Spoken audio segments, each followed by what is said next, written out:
What's up, guys? MTG Mind's Eye here. Alright, so we got a spoilers. Spoiler season has officially been upon us. I've been meaning to get to this video, but I get one day off a week. Work, family, stuff like that. So you know what's going on. Alright, so right now, this video, we're going to talk about the 5 cycle lands that got spoiled today. Pretty much, they're Horizon Canopies. And they will be going for at least 20 to I can see $60.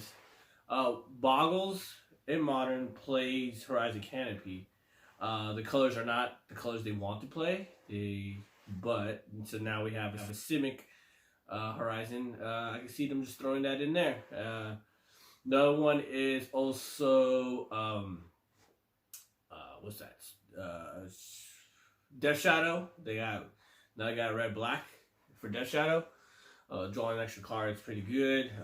Taking 1 life, pumping up your Death Shadow, really good.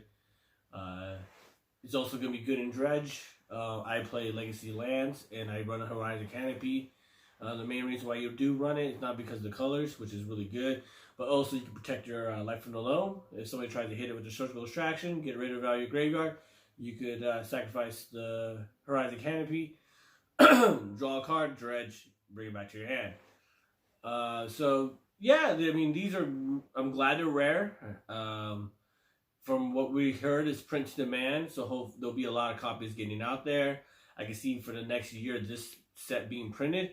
I see it getting shut off by next year. So even if it sells really good all the way up to next year, I see Wizards just cutting it off at the end of the year. So between probably December, February-ish, I can see them releasing a statement saying we're no longer going to be printing out these things. But I'm pretty sure from now, well into fall, these are going to get printed all the time.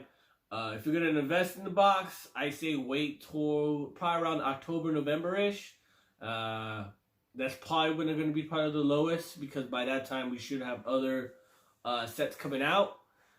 And, you know, we'll have a new standard set coming out by that time. We should have a new commander. I mean, not a new commander. We should maybe have a new, you know, something for December for Christmas time. We should have that. So a lot of people will back off of buying these older sets from this year into that. So if you're going to buy War of the Spark or Horizon, Modern Horizons to invest, I would suggest putting your money towards it towards the end of the month. I'm around the November, October range. September maybe even then too, but if you're gonna do that, I would wait till then. Another thing, Flusterstorm also was released too. Flusterstorm is pretty good. When it got reprinted in Iconic Masters, it dropped all the way to $10. So if everybody who's buying them, just wait. It's gonna be plenty of it. Because it's mono legal, I don't see it dropping to $10 again. I see it probably stopping around $15 to $20. Around that range. It might go down to 12, 14, but I don't see it going below $10 like it was back when it was only Legacy and Vintage legal. Let's see, another card I was spoiled was Urza. Completely broken. It's going to be competitive EDH. It is, you can just go bananas with it. I have a mono blue deck, and I am going to switch my commander to him. I got to switch a couple cards out so I could maximize Urza, but pretty much it ramps you. There's a lot of stuff that untaps all your stuff. You can just go infinite real quick. Thing about mono blue is that it ramps pretty well. It ramps pretty fast. You get doubles, like I get soul rings. I can steal your shit. I can steal everything. You know, with Memomark, Lattice, make everything an artifact, colorless. I mean, you could go bananas. But the cool thing about it is you could tap artifacts. Now, one thing that there wasn't a lot of tap target artifacts in Commander that was really relevant, that was really good. But this, you could tap artifacts and get a blue mana. So you could run Hallowed Mine, tap it at the end of your turn, tap at the end of your turn, so that way nobody else gets to draw an extra card.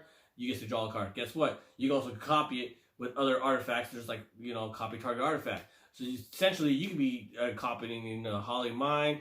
You can draw like 4 cards per turn, like, and just tap them, add mana, like bananas. Not only that, you can lock them out with Winter's Orb. You only can untap 1 mana. and then you could just do crazy shit with it. So I mean, I don't know what Wizards was thinking, but like you gotta understand, Wizards, when you create a legendary creature, no matter what it is, Commander players look at it and see what they can build around it. When the new set comes out, this is how I do it. I don't know about you and how you guys look at it. Every time a new set comes out, I don't play standard. I play standard on arena. It's very cool. Eventually, once I get my studio set up, which is gonna, I'm slowly working to it, so it's not gonna be anytime soon. But I would love to stream, Twitch stream and D Live Magic Arena. But until then, it's really cool, standard. But every time a new set comes out, I look at all the cards, see if they go into any of my modern decks, or just modern in general. And then from there, I usually go to Commander, because I love Commander. And then from Commander, Legacy. And that's and then Pauper, but I already built my Pauper decks. I already built my old school decks. So, like, those are completely done. I'm thinking about, my play group is thinking about doing the No Oathbreaker. So I was thinking about that. How can I make a deck? If anything, I'd probably go Necrobolus. There's a pretty cool build there, or Gideon. Just a regular mono white Gideon deck. The trials, because you could do the emblem and not lose the game, and then they have to remove that. So if I do Oathbreaker, it's gonna probably be Gideon. But we'll see. I don't know. I might. If you guys want me to do a deck tech on a Oathbreaker, ideas I have running in my head, just let me know, and I'll do that. Another thing that what the spoilers came out with is anything relevant. Oh, there's a new land that you can search for a basic land. It's all right. You can search for a basic land. You got 4 of those. It's I think it would be a budget kind of thing. You can put it in EDH. Another thing, all those lands will all be in EDHs, so those will also help the price go up. Now, a big old debate that we had on my Discord was Force of Negation. Is it good? Is it not good? Is it on par with Force of Will? Is it not on par with Force of Will? It's modern Force of Will. Okay. I think it's excellent. Let me explain. All right, so if you do play Legacy, Force of Will allows you to stop people from doing crazy shit, right? And because of that, and Force of Will is rampant throughout the format, it slows a lot of decks down. It makes a lot of players worry that can they go off right now? Can they combo off right now? Can they not? Should I disrupt? Look at his hands, see if it is. That's why Thoughtseize and all those things are really good in Legacy, because it allows you to at least look at their hands. That's why one reason why Gitaxian Probe was so good. Gitaxian Probe, main reason why Gitaxian Probe was so good is because for 2 life, you can look at your opponent's hand, draw a card so you don't lose anything, so you can replace the card you had. And with Brainstorm and stuff like that, it's really good. But it allows you to look at your opponent's hand to see if everything's good to go. And when they took away that, and I just found out they took away that from Pauper, it's only vintage. A lot of people don't understand. Looking at your opponent's hands is very good, especially in competitive games. Sometimes they might go for their combo, and because you have a Force of Will, guess what? They don't win. They actually kind of lose, and you can stable the board with Jaces, whatever. So Force of Negation in Modern is going to be really good, and the reason why is because you could counter instants of sorceries at non-creature spells on their turn by pitching a blue card, just like Force of Will. The big debate was because it doesn't counter creatures, they're saying that it's not that good. And you never really play Force of Will on your turn in Legacy unless you're trying to do something and they're trying to stop you. And this one, it's the same principle. You're holding it up as a backup. And with Darren's the new counter that came out where it counter target non-creature spell, it can't be countered. With that and this together in a combo in a blue-white deck, it's just gonna be so good. I see Esper and Grixis coming out of this. This will allow control decks to be make a new control deck where it's more aggressive than just sit back and wait to turn 6 and 8. I mean, the new decks will be that, but they'll also tap out turn 3.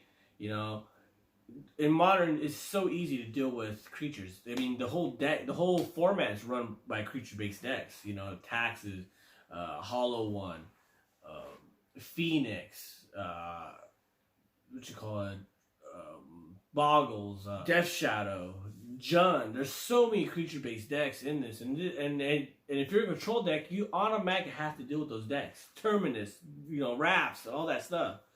So this will just help you stop them from doing, help Storm going off, especially with Flush and Storm.